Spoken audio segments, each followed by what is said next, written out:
In today's episode, I'm going to share with you an unheard and divine story, an untold Leela connected to the most iconic picture of Sai Baba that we all worship at Dwarka Mai.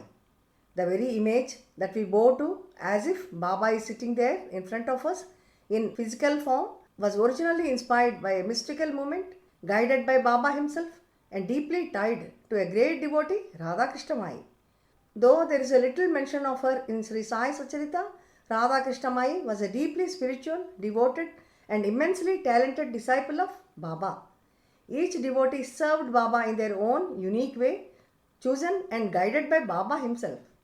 Radha Krishnamai's devotion, service, and contribution were immeasurable. Om Sai Ram, welcome to Shirdi Sai Baba Satsang. Srimati Pavani Nirmala Prabhavati ji, an ardent devotee of Sai Baba, in her Telugu book Sri Shirdi Sai Nath Bhagavatam, beautifully narrates this sacred story. Baba himself blessed her to bring these lesser known spiritual gems to light. Radha Krishnamai was spiritually elevated and trained in ancient Indian dance traditions. One such divine art was Simharandani Nrityam, a dance form in which the dancer, through sacred movements, paints an image on a white cloth without consciously seeing it during the performance. The dance is so deeply meditative that only after completing it does the dancer discover the form that has appeared on the cloth. Radha Krishna Mai had mastered this divine art through scriptures and discipline. However, she adapted it her with spiritual insight. Instead of using her feet traditionally, she used her hands, immersed in natural colors, to create something extraordinary. During one Makar Sankranti day, while Baba was away from Dwarka Mai, Radha Krishna Mai woke up early, cleaned the sacred space, and spread a white cloth over the stone where Baba usually sat.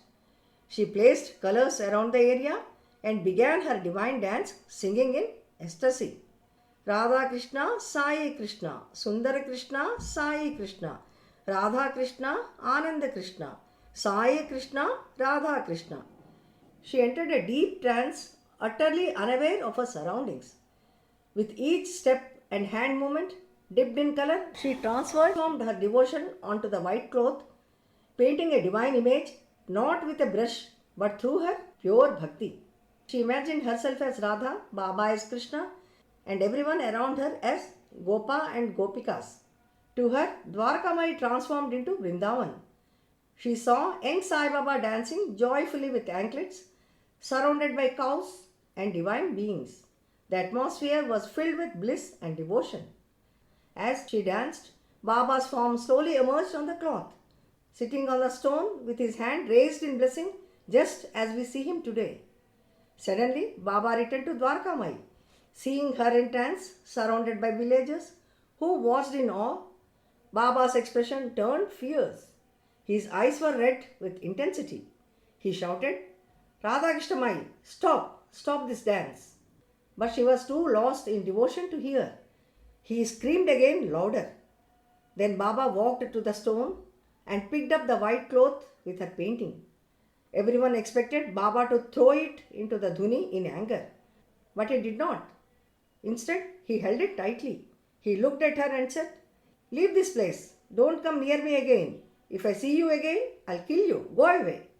Though hurt by his harsh words, Radha Krishna Mai noticed that Baba did not tear or destroy the cloth. In her heart, she realized that he had accepted her offering. She bowed internally, feeling blessed, and left with silent joy. Later, when the Jaikarji, the artist who painted Baba's iconic image at Dwarkamai, struggled to capture Baba's likeness, Baba showed him the same painting made by Radha Krishnamai on that white cloth. Inspired by it, Jaikarji created the image that is now revered by millions around the world. The image of Sai Baba sitting on the stone with his hand raised in blessing. Later, Baba offered this cloth into the sacred dhuni. This powerful lila, rarely heard, is a divine truth that shows how Baba chooses his devotees and accepts their service, even when others may not understand it. Baba's ways are beyond our comprehension, but they are always filled with grace, testing, and ultimate acceptance. We are fortunate to learn of this sacred moment through Srimati Pavari Nirmala Prabhavati ji, who has brought such hidden treasures to light through Baba's blessings in her holy book. May this Leela inspire us to deepen our devotion and surrender to Baba completely, trusting that He knows our hearts. I pray Baba to bless each of us with unwavering faith, love, and spiritual strength. In upcoming episodes, I'll share more divine and lesser known Leelas of Baba to strengthen our connection with Him. Om Sai Ram.